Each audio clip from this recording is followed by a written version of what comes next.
Should you buy the PS4 or the PS5? The news of PS consoles or its predecessor. Today in Know Your Game, I will tell you exactly which is better. Let's get started with the PS5s. Well, we all know that the PS5 is a lot better than the PS4. But how much exactly? Well, firstly, the PS5 is just much quieter. All PS4s are very, very loud. All owners of the PS4 basically owns a jet engine. And the PS5 design is just so cool. And not just cool in design, but cooler as well. And its design looks sleek and very, very clean looking. And next, well, like I said, it operates better. And this is a first. It can play at 8K resolution, which, if you ask me, is just insane. I don't think I even play at 4K because that's just way too much already. But PS5 capable of running at 8K, insane. So yeah, it runs better and its FPS, meaning it's also better. Now, the DualSense controller is just much better than the past DualShock controllers. And its design is just beautiful. I really love that sleek white design.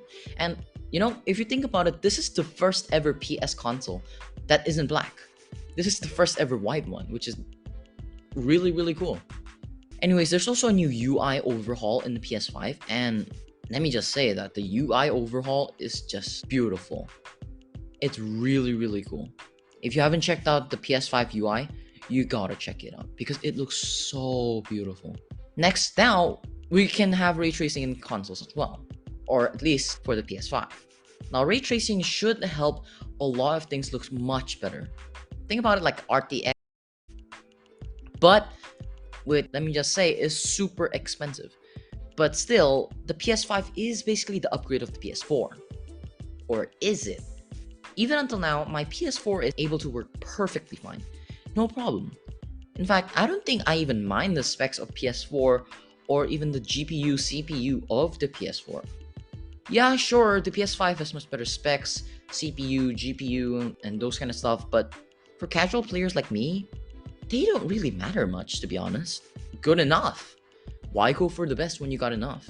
Because there's good games, right, in PS5. So you gotta buy that. Play some exclusive games, right? Well, no, not exactly. So this is the thing. Every game in PS5 is in PS4. So if your only reason is to buy PS5 is to play the PS5 exclusive games, then well, don't, because I'm not sure, but if you check in Google and you search up PS5 exclusive games, and boom, so much would come up. But then, if you actually really look into it, there's only 5 exclusive PS5 games. I don't know if you're like me, but I've never heard of any of these games. But these are all. It's just 5 exclusive games of PS5. After 2 years, there's only 5 exclusive games to the PS5. So like I said, if you want to buy the PS5 just for the exclusive games, then well, sure, if you want to play these games. If you're like me and you've never heard of any of these games and you've been tricked as well, then don't. God of War Ragnarok? Yeah, it's actually in PS4. Marvel Spider-Man and Miles Morales? Yeah, it's kind of in PS4 as well. The only PS5 exclusive that I want is Spider-Man 2, and it's not out yet. But is it really worth it to buy a PS5 for Marvel Spider-Man 2? Answer? Yes. Kinda. It looks absolutely amazing. I've said in my past video, and Spider-Man 2 is just really beautiful. But I personally wouldn't if I already have a PS4. Like I said before, I'm generally fine with the PS4. Like, I don't need the best for now. I'm content with the PS4. It's just way too expensive for the PS. If you just want to buy the PS5 for exclusive games, then let me tell you, don't. But I mean, if you're a fan of these 5 games, then yeah, sure, go on. But do I want a PS5? Of course. But like I said, I'm content with the PS4. But if you don't have a PS4 and a PS5, just buy a PS5. Just do it. Just do it. A PS4 is $400, and if what I've been saying to you is making you convinced, like, oh yeah, I should probably buy a PS4 instead. No, don't do that mistake. Don't do that. While yes, a PS5 is expensive, there's only $100 difference. And if you think about it, $100 is not that much, considering how much more features you can get from the PS5. A PS4 there is no more new PS4s. There's only used ones and refurbished ones. And well, would you really buy them?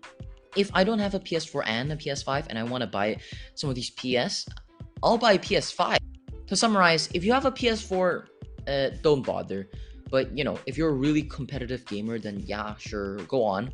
But for the casual ones, I mean, sure, I guess if you really like the spectacles of PS5, so yeah, go on. But I personally wouldn't.